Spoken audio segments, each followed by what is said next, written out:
Ranogotický kostol Najsvätejšej Trojice v Rákoši stojí na úpetí vrchu Železník, ktorý tvorí krajinu dominantu stredného Gemera. Rákoš, tak ako aj všetky ostatné obce v okolí, sa po staročia živili poctivým baníckym remeslom, najmä ťažbou železnej rudy, ako už samotný názov kopca napovedá. A ťažba bola ukončená v 20. storočí. Tento kostolík má ranogotické korene a prejavujú sa v ňom ešte románske prvky, ako napríklad podkovovitá apsida, to znamená, že nemá žiadne ostré uhly, ale naozaj ide o taký poloblúčik, čo je znakom práve románskej architektúry. Zaujímavosťou sú aj zachované štrbinové okná. Kostol je, ako takmer všetky ostatné stredoveké sakrálne stavby, orientovaný na východ a práve tie štrbinové okná nádherne pracujú so svetlom a osvetľujú stredovekú oltárnu menzu. Samotný kostol má ešte vstupný portál, ktorý už vykazuje teda gotické prvky ako lomený oblúk. Odtedy sa v podstate od tých čias, od 15. storočia, sa kostol architektonicky takmer vôbec nemenil. Pribudli mu niektoré prvky, ako napríklad v roku 1737 barokový strop, krásne maľovaný na kazetách, tak ako v našom regióne to býva dobrým zvykom. A pribudli taktiež prvky mobiliára, ako je hlavný oltár, dva bočné oltáre, empora a kazateľnica.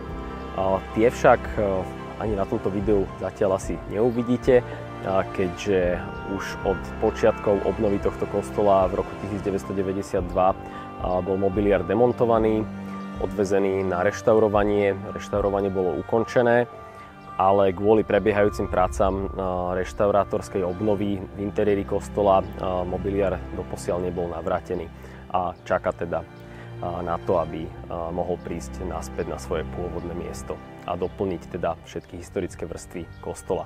Čiže kostol momentálne má taký veľmi autentický ráz z 15. storočia, keďže aj fresková výmaľba sa tu nachádza vo viacerých vrstvách a bola realizovaná v druhej polovici 14. až po prvú polovicu 15. storočia.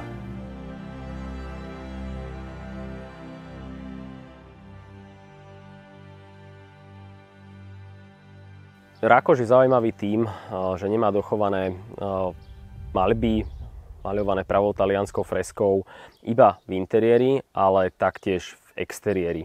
Tuto za mnou môžete vidieť po mojej pravej ruke monumentálnu fresku svätého Krištofa, ktorý je patron pútnikov a máme ho teda aj na ďalších sakrálnych pamiatkách v regióne. Bol to patron pútnikov, takže naozaj mohol sa pri ňom pomodliť každý pútnik, aj napriek tomu aj vo chvíľach, teda, kedy bol kostol zatvorený.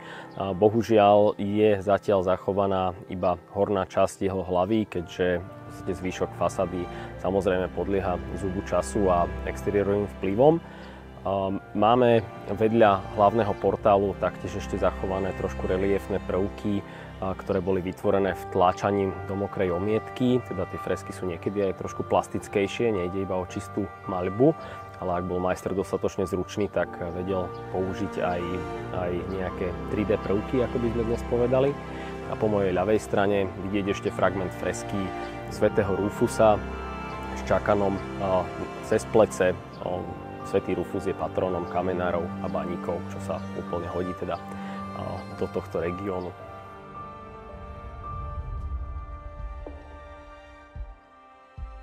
Na vrchu Železník stoja ruiny bývalého hradu, ktorý dali postaviť Bubekovci. Takisto boli aj donátori výmaľby kostola. Bohužiaľ z tohto hradu sa dnes už mnoho nezachovalo. Ide naozaj o lokalitu, kde sú tieto pozostatky ťažko viditeľné v teréne, ale v súčasnosti sa teda pracuje aj na ich odhalení a na nejakej prezentácii verejnosti. No a legenda hovorí, keďže tu máme stredoveký kostol, priamo kde sa nastupuje na cestu ku tomuto hradu, tak legenda hovorí, že tieto dva objekty boli práve v stredoveku spojené podzemnou chodbou a mali slúžiť ako úniková dopravná cesta.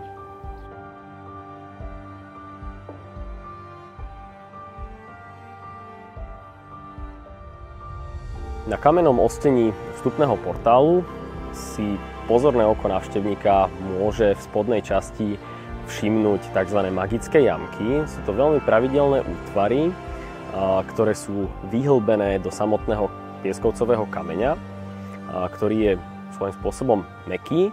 A podľa doterajších bádaní je to zvyk, ktorý sa relatívne uchytil v týchto končinách, napríklad aj v Severnom Maďarsku, ale aj u nás, práve v tom 17. 18. storočí, kedy ľudia počas ťažkých morových epidémií alebo iných prírodných katastrof sa zvykli viac ako bežne utiekať k Bohu, tak v týchto obdobiach práve možno prekonávali aj takéto, nechcem to nazvať pohanské rituály, ale možno také predkresťanské mýty. Z toho svätého miesta sa snažili zobrať si kus tej svätej matérie, teda kúsok toho kameňa v podobe prášku, ktorý údajne primiešavali do mastičiek, do odvarov a podobne, aby im v týchto ťažkých časoch pomohol. Čiže tých jamiek nájdeme aj na mnohých miestach relatívny dostatok.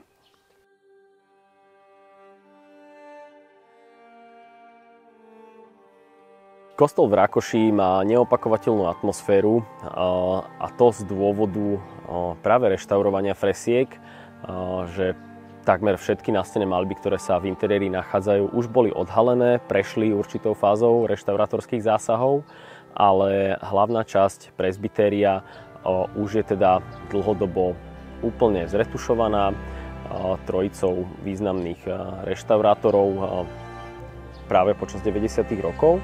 A má navrátenú pôvodnú farebnosť. Takže naozaj ide o taký unikát, že v podstate celé to presbyterium už je nádherne vizuálne scelené a bežný návštevník, ktorému možno to stredoveké sakrálne umenie nie je až tak blízke, ale vizuálne určite nadchne.